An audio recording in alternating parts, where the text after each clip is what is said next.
મિત્ર, તમારે શું પ્રશ્ન છે તમે જ કયો, પછી મારે તમને ઠપકો આપવાનો થાય છે.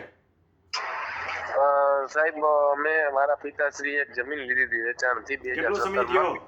2017 સાહેબ. બરોબર. તમારી ઉંમર કેવડી છે? મારી ઉંમર 32 વર્ષ. બરોબર. એટલે 2017 તમારી ઉંમર છે 27-28 તો હોય. હા સાહેબ.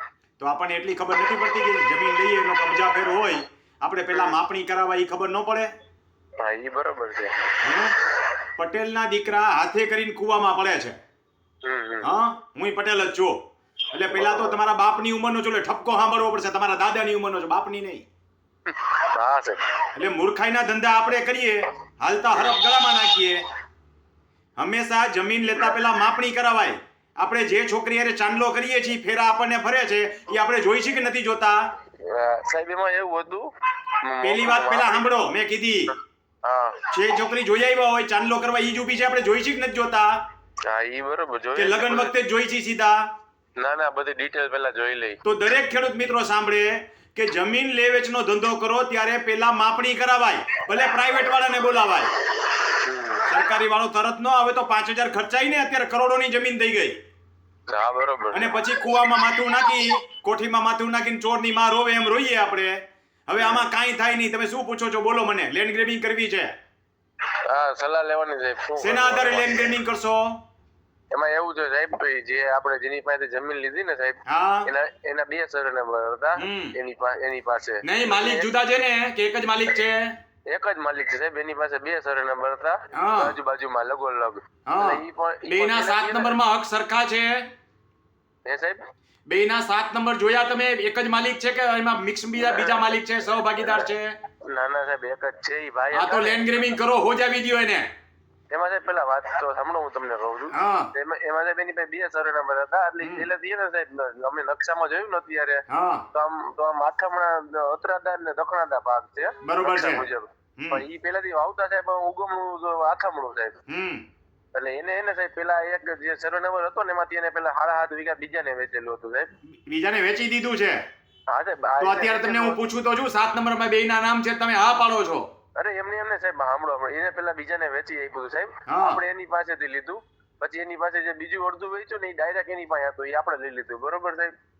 માલિક બે દસ્તાવેજના માલિક જુદા થયા ને અત્યારે 7 નંબર છે એના, ભલે ને મૂળમાં એક હોય તો લેન્ડ ગ્રેબિંગ ન થાય. તમે મને જે માહિતી આપો ને એના આધારે થાય કે નહીં. હજી મેં કીધું હો જાવી દ્યો, ત્યાં તો તમે ખોટા છો મૂળમાંથી. બેયના માલિક મેં તમને જો લેન્ડ ગ્રેબિંગ કરતા પહેલા હું પૂછી લઉં છું કે બેયના માલિક 7 નંબરમાં એક છે તો એક નથી. મૂળ એક હોય એ જરૂરી નથી. હયાતમાં 7 નંબરમાં એક છે કે નહીં જરૂરી છે.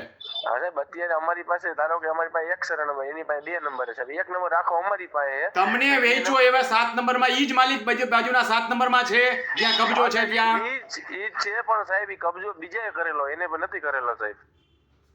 થર્ડ પાર્ટીએ કબજો કરેલો છે. તો તમે લેન્ડ ગ્રેબિંગ કોના ઉપર કરશો? ઈ થર્ડ પાર્ટી ઉપર, જેને આપણને વેચીને સાહેબ ઈ તો તૈયાર છે આપણને કબજો ફેરવી. કરો, કાંઈ થાય નહીં. કરો, કાંઈ થાય નહીં. હું માહિતી પૂછીની પૂરી સાચી માહિતી આપો ને તો હું તમને સાચી માહિતી આપી શકું. એમાં લેન્ડ ગ્રેબિંગ એને તો તમારી યાર ફોર્જરી કરી નથી. તમે લેન્ડ ગ્રેબિંગ છે ને સાંભળો, તમારે વેચવાવાળા ઉપર લેન્ડ ગ્રેબિંગ કરો તમે. હા સાહેબ. હા, અને ફોર્જરી પણ કરો. બેય કરવાની થાય સાહેબ તમારે. હા પણ સાહેબ જેને કબજો છે ને સાહેબ, જે થર્ડ પાર્ટી, જે ત્રીજા વ્યક્તિ, એની પાસે કઈ હે જ નહીં સાહેબ આધાર પુરાવા. એને એમ કબજો કરેલો હોય. એ તો મને ખબર પડે. એ તમારે મને કહેવાની જરૂર ન પડે. હા સાહેબ. કે એની પાસે નાડી નેફો કાંઈ ન હોય તો મને ખબર પડે. હા એવું તમારે મને કહેવાની જરૂર જ નથી. બરોબર. એટલે મેં દોરા આવી ગયા માથે, હવે સાંભળું ત્યાં બધી ખબર પડી જાય. હા સાહેબ. લેન્ડ ગ્રેબિંગમાં તમારું જાજુ કાંઈ વળશે નહીં, પણ કરો એવી સલાહ આપું છું. હા, થર્ડ વ્યક્તિ ઉપર સાહેબ કઈ થાય નહીં. હે? જે ઓલા ત્રીજા વ્યક્તિ જેને કબજો કરીને બેઠા છે, હા, એના ઉપર કઈ થાય નહીં. તમે એની હારે સોદો કર્યો છે? તમે એને પૈસા દીધા છે? ના. ઈ તમારી મિલકતમાં ગરી ગયો છે? હા સાહેબ. ના, નથી કર્યો. તમે લેતા પહેલા ઈ ગરી ગયેલો છે. હા અમે લીધા ઈ પહેલાનો. હા, તો તમારી મિલકતમાં નથી કર્યો. ઈ અગાઉવાળાની મિલકતમાં ગરી ગયેલો છે. ઓકે. તમે કાયદા પ્રમાણે તમારે અર્થઘટન કરો એવું થોડું હાલે. તમે લેન્ડ ગ્રેબિંગ કરો જેને વેચી છે એના ઉપર, અથવા સીધી ફોર્જરી કરો લેન્ડ ગ્રેબિંગ ન કરવી હોય તો. હું તો લેન્ડ ગ્રેબિંગ એટલે ફોર્જરી કરવાનું કહીશ એના ઉપર. જેને તમને વેચી છે ને એને તમારી યારે છેતરપિંડી કરી છે, હા, એની ઉપર એક્શન લ્યો તમે. એટલે ઈ રેલો આવશે ઓલા ઉપર, ઈ સામેવાળો છે ને ઈ એના ઉપર લેન્ડ ગ્રેબિંગ કરશે. હા ઈ તો સાહેબ તૈયાર છે લેન્ડ ગ્રેબિંગ કરવા. બસ તો ઈ કરો. મેં કે માહિતી આપી દીધી પૂરી. 2 વાર સાંભળી લેજો YouTube માં કાલ મુકાઈ જાય ત્યારે. હા ખેડૂત મિત્રો, લેતા પહેલા આંખો ખુલ્લી રાખો, મગજના પાટિયા ખુલ્લા રાખો. ગળા ઢેડી તમારા માટે આ મહેનત કરું છું અને તમે જઈને કૂવામાં પડો છો.